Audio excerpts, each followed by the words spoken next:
puesto que él se ha ocupado de ese tema. Señor José Antonio Meade, bienvenido al Perú y a RPP. Muchas gracias por estar con nosotros para compartir su experiencia en un país que amamos mucho nosotros en el Perú, como usted sabe, y al cual quisiéramos poder viajar sin visa. Pero ojo, un detalle nos falta a la hora de la presentación, Fernando. Hace 10 años. Correcto. ¿Estuvo aquí mismo? Aquí, Literalmente, casi a la fecha.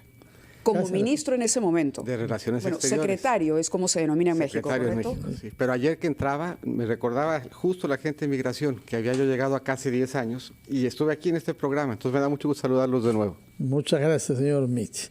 Bueno, cuéntenos, por favor, cómo se ha vivido, no desde el gobierno, sino desde la sociedad mexicana, las crisis que han tenido primero con el Ecuador, que es grave y que dura, y un efecto también colateral con el Perú, que es el habernos impuesto visa bajo el argumento de que hay mucha migración clandestina a México, parte de la cual se dice pretende entrar a los Estados Unidos. Nos ha chocado naturalmente eso, puesto que las visas se habían abolido hace 12 años en acuerdo con la Alianza del Pacífico, que prevé la libre circulación de personas, bienes y capitales. Cuéntenos cómo ha vivido usted y sus compatriotas todas estas decisiones de las últimas semanas de su presidente López Obrador. Mira, déjame darle distancia, porque venimos justamente a invitación de quien entonces fuera secretario de Hacienda de Finanzas acá en Perú. Venimos cuatro exsecretarios de Hacienda, pero podríamos haber sido 4 excancilleres, hablar un poquito de qué ha pasado estos 10 años, qué pasó con la alianza. Y la verdad es que hace 10 años que venimos aquí a platicar, hablábamos de la centralidad que tenía la libre movilidad de personas, de capitales, de bienes. Estábamos muy convencidos del proyecto latinoamericano, del futuro de Latinoamérica. Y yo creo que la coyuntura, las dos que mencionas, lo que pasó en Ecuador, el tema ahora con Perú, lo que deberían de llevarnos a reflexionar es por qué ya no estamos hablando de Latinoamérica, por qué estos proyectos de integración ya no siguen en la reflexión, por qué Latinoamérica se empieza a ausentar como del mundo. ¿Por qué la política exterior se ha convertido casi en una herramienta de política interior? Y de repente nos encontramos con una Latinoamérica que no tiene foros, en donde no hablamos de Latinoamérica, en donde no hablamos de estos valores.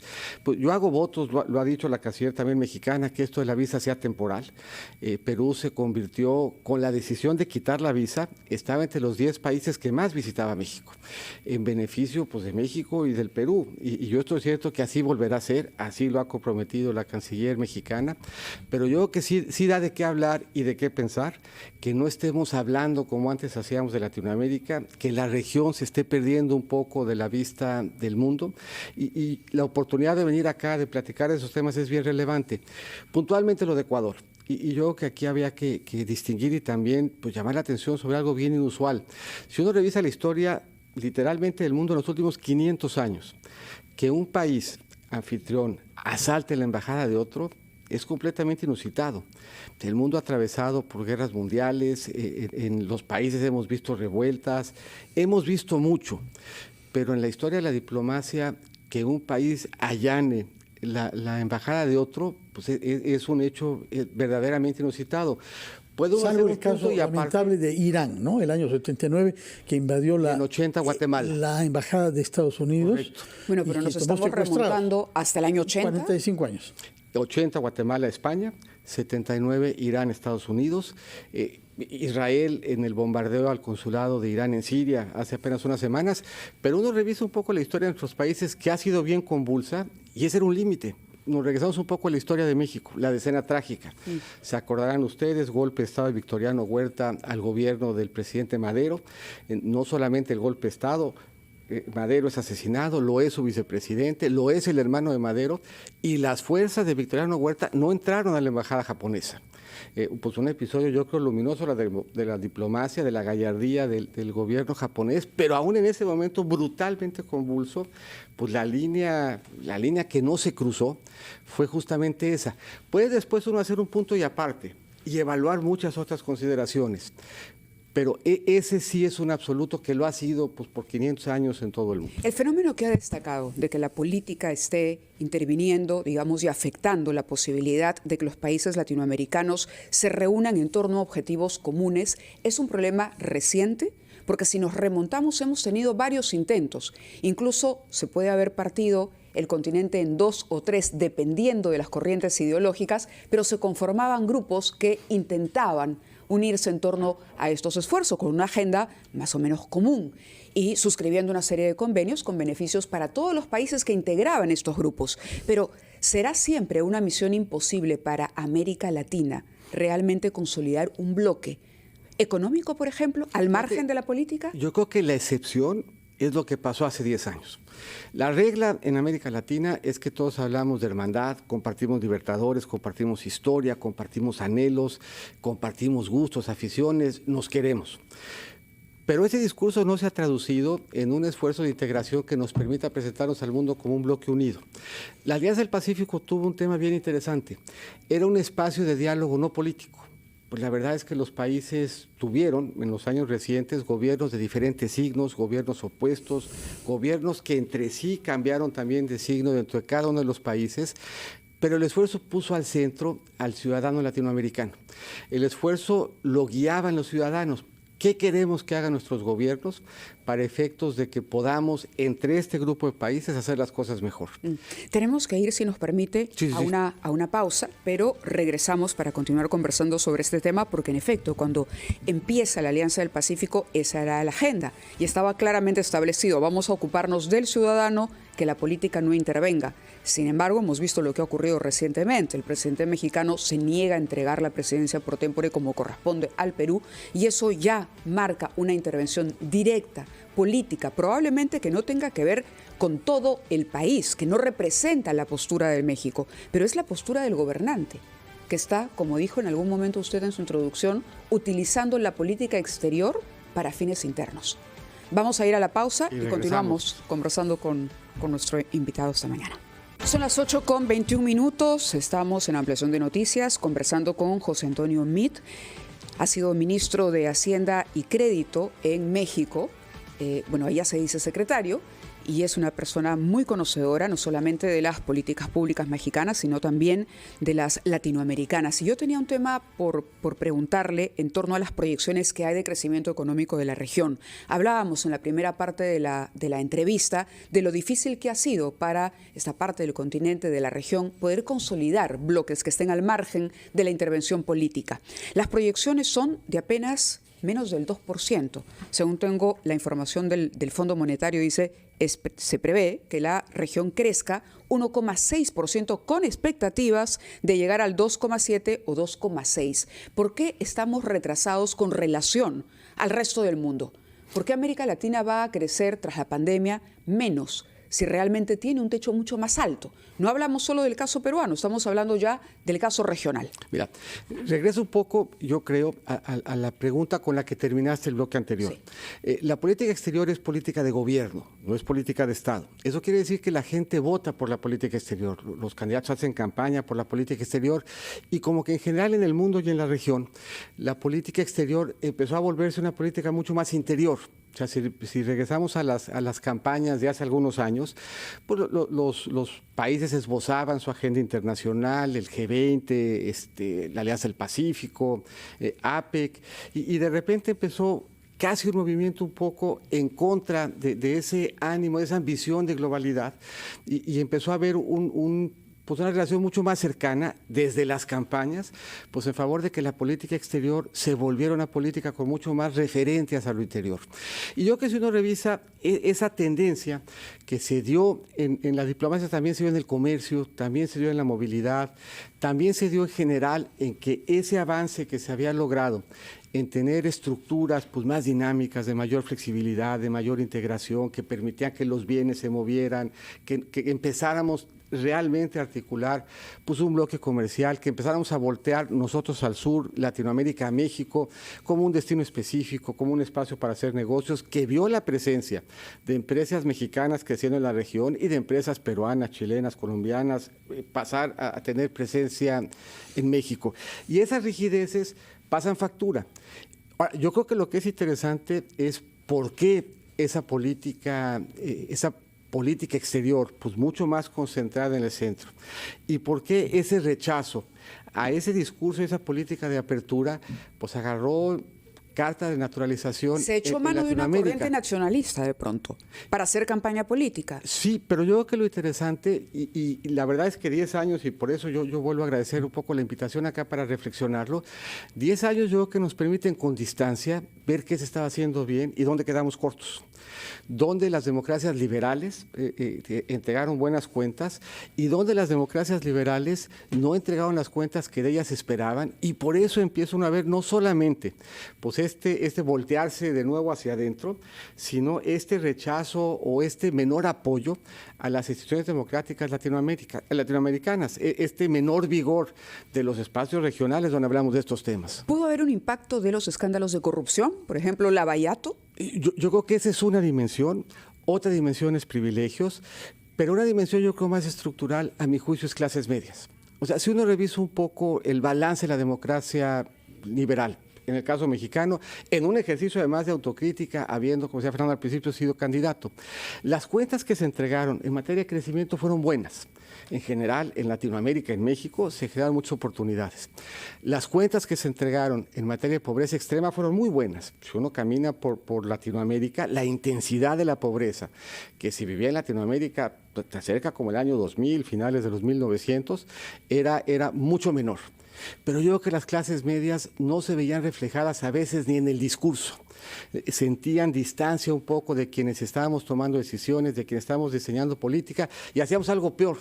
Cuando la gente nos decía que estaba enojada, lo que nosotros decíamos es, estamos comunicando mal. O sea, no entreteníamos siquiera la posibilidad de que ese enojo de veras fuera válido. Ese enojo se expresó en cambios bien importantes en lo electoral, se expresó a veces con violencia en las calles, pero yo creo que 10 años es un momento oportuno pues para echarle un poquito agüita fría a algunos de esos debates y ver qué estaba caminando, qué estaba funcionando y qué no.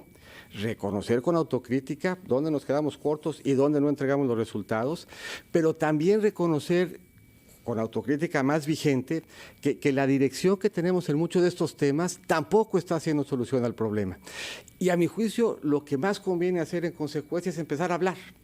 Y por eso cuando pues Luis Miguel invita a Felipe Larraín, a Mauricio Cárdenas y nos trae acá y nos dice, pasaron 10 años, ¿qué piensan? ¿Cómo ven? ¿Cómo vamos?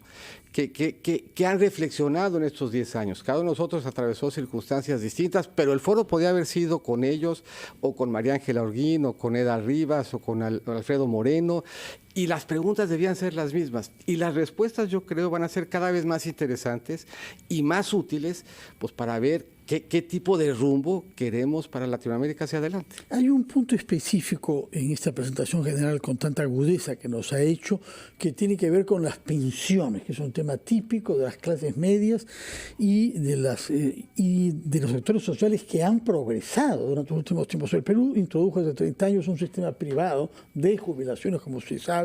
En México ustedes también tienen un sistema mixto que están reformando en estos momentos, cosa de lo que se habla mucho en el Perú, pero se hace muy poco. ¿Cómo va la reforma de las pensiones en México para asegurar una jubilación digna a una población que ha superado los 130 millones y cuya familia tradicional ha cambiado mucho porque ya no hay tampoco muchos hijos para mantener a los ancianos? ¿Qué cosas están haciendo ustedes para reformar, por favor? Yo creo que la pregunta es extraordinaria porque toca un tema de esos que duelen, de esos que hay que reflexionar.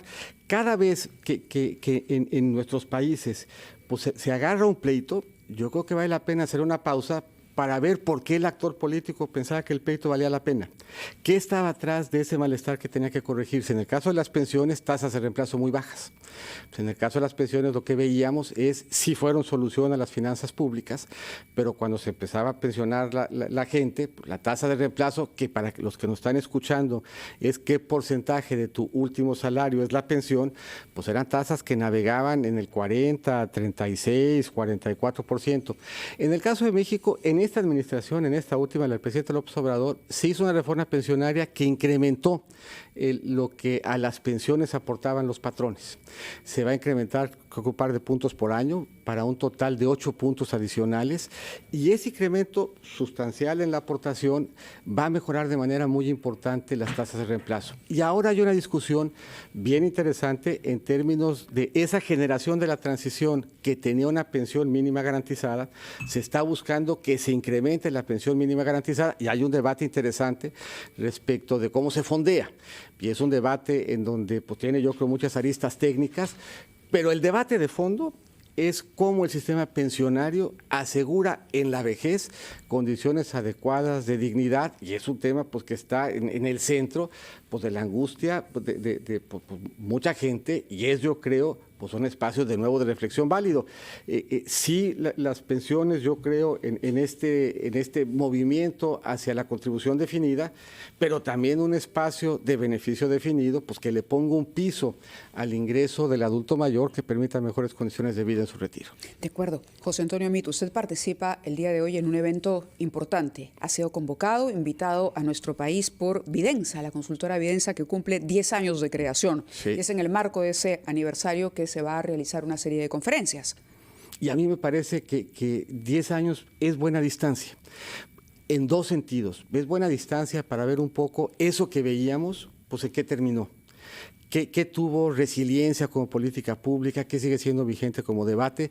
Pero 10 años también de distancia entre quienes fuimos actores en esa época, también yo creo que nos permiten a cada uno de nosotros madurar lo que pensábamos de forma distinta.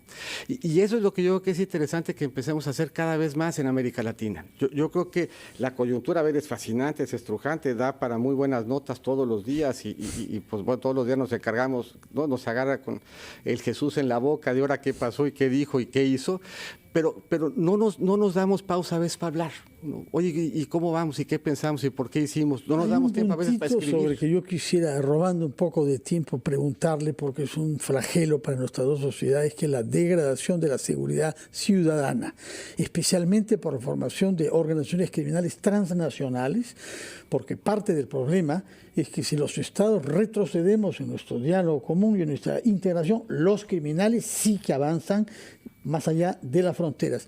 ¿Qué se está haciendo de bien en México para combatir a los carteles de narco, pero no solamente esa actividad, sino todas las otras actividades criminales? Mira, yo creo que la pregunta que haces es extraordinaria y me parece que regresa a por qué hablar de Latinoamérica. Es importante, porque los países están enfrentando un fenómeno delincuencial que no respeta fronteras. Y en este voltearnos hacia adentro, pues si no hablamos, las bandas delincuenciales pues no se someten pues a las discusiones de cada una de las lógicas internas. ¿Qué hacen, por ejemplo, los europeos? Y ahí yo creo que hay un ejemplo interesante de nuevo de ir encontrando estos temas que debían de vincularnos y no de dividirnos. Pues el diálogo extranacional en lo europeo en temas en temas jurisdiccionales para hacerle frente a la delincuencia organizada es fascinante, porque para combatir a la delincuencia organizada no es un tema de un discurso político, ni siquiera es un tema de convicción, es un tema de pruebas.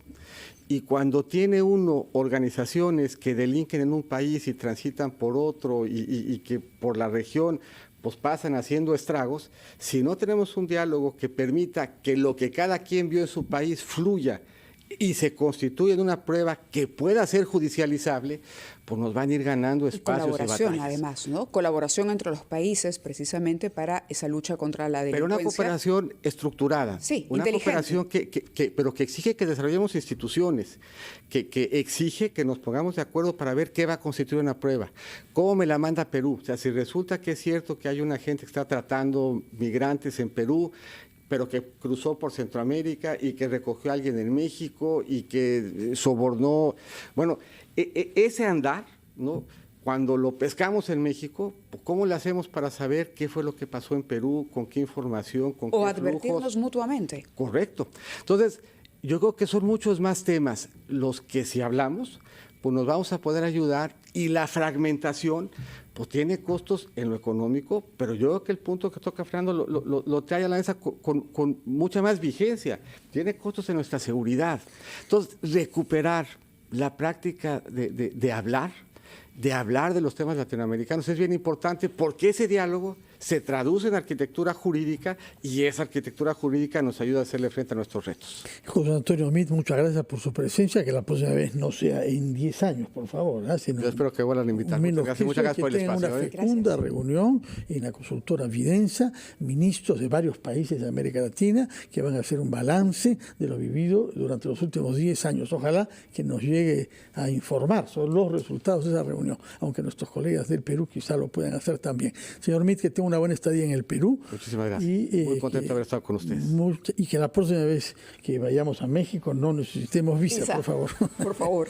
Muchas gracias por su presencia. Buenos días. Nos vamos con un poco de retraso a la pausa, Mavi. Así es, son ya las 8:35, pero regresamos en Ampliación de Noticias aquí en RPP, la voz de todo el Perú.